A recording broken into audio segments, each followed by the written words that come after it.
Over the decades that Judy Cory worked as a movie hairstylist, she advanced from rollers and brushes and wigs to actually helping to shape the look of movies like Forrest Gump, The Matrix, and Schindler's List, to name but a few. At the same time, Judy balanced a personal life as a single mother to 3 children, Kenny, Karen, and Reva. It was a time both challenging and rewarding. And ultimately, all 3 of Judy's children became involved in the industry. Kenny as a stuntman, Karen as a hairstylist, and Reva as an occasional film extra. A family shaped and formed by the movies. Now, when you say you worked with these people, were you their specific hairdresser? Is that how it Sometimes. worked? Okay. A lot of times, like I said, I want to be the department head. So sometimes as the main person's hairdresser, as a main actor, I could say I want to be the department head if the actor would allow it. Some actors didn't want you to do that. They wanted you right with them. And I have to admit to you that it's because of a control thing. That the actors want you with them? Or that you want... For me, that I want to be the department head because I want to have control of the look. Now we go back to this being obsessive with the look or the thing. Detail. I wanted to have a say about the look of the movie. Wow. I didn't want to just do an actor. Just I hear what you're saying. Yeah. I would rather, like when I did Forrest Gump, I wanted to have my hands in the whole thing. So my second on the show, we split. She did Gary Sinise and Robin Wright, and I did Sally and Hanks, but I had say about the look of the whole show. In what respect? I don't know how to really explain it to you, but you plan all that. Plan how they look, their hair? How they look. Their hair, their makeup, their clothes, or just their hair? We even Robin Wright's hair and makeup, I had a say as to what was being done with her. So tell me how... We ordered wigs and we wanted certain things at certain times to show time change. Right. And all that.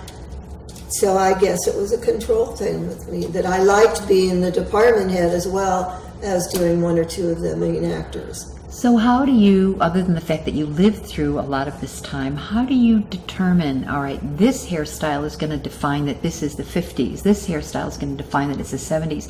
Do you do research? Oh, yes. Okay, so tell me Lots of research. We had research libraries in the old days. Today you can go online.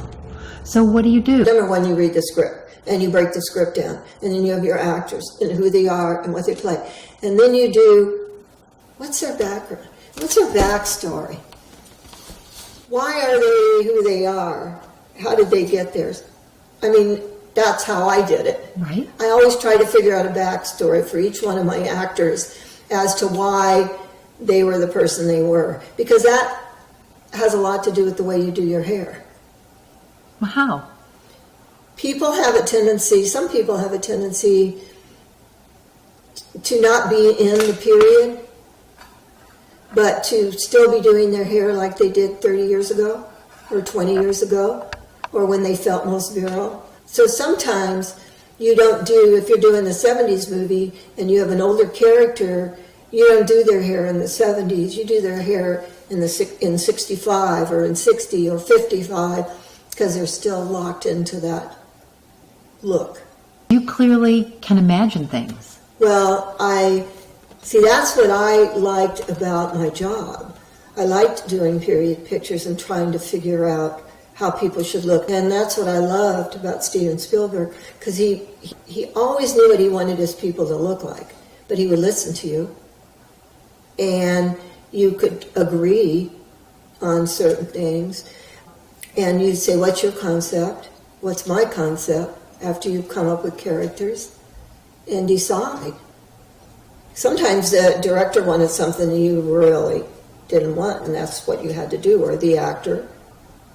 Some actors just wanted what they wanted, and that's what you did. But if it was an actor that let you run with the character and do your thing, then it was always a great challenge. How hard was it to be a single mother in an industry that works the worst hours, some of the worst hours in the world? 12, 14 hours a day. 7 days a week? I had my parents. How I was had it? the best parents in the world, and they helped me with my children. And then later on, I had a younger girl that sometimes if I had to go out of town, I mean, she was older than my kids, but she wasn't very old as I look back on it. But she was a very responsible young girl, and I would take her with me if the kids were with me on occasion, like in the summertime or something. Did that happen often? Well, a few times, not very often. Was it hard for you? Were you conflicted at all between your job and your children? Oh, of course. I mean, everyone would be. I think my children lost and benefited, if that makes any sense. In what ways? They didn't have me so much during the week, but I did spend my weekends with them. And I did do things with them, or saw that they got to do things with my parents. I spent a lot of money sending my mother places that I couldn't go.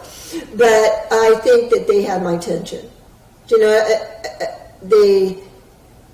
I don't know, you would have to ask them, but of course it's hard. It's hard. One time my little daughter, Karen, I did a show called Logan's Run. And it was done in Dallas, Texas. And Karen went with me. And the makeup man, his wife was a teacher, Janet, and she took care of Karen during the day for me. But Karen also got to be in the movie. She worked as an extra, a little kid in a costume, and I think it was quite a thing. And in full disclosure, Karen, who you said was your older daughter, she's in the business. She is a hair artist in the industry. So you couldn't have gone too far wrong. She followed my footsteps. Thank you to Mr. Spielberg again and that group that we were able to get her into the business without a horrible amount of jockeying around.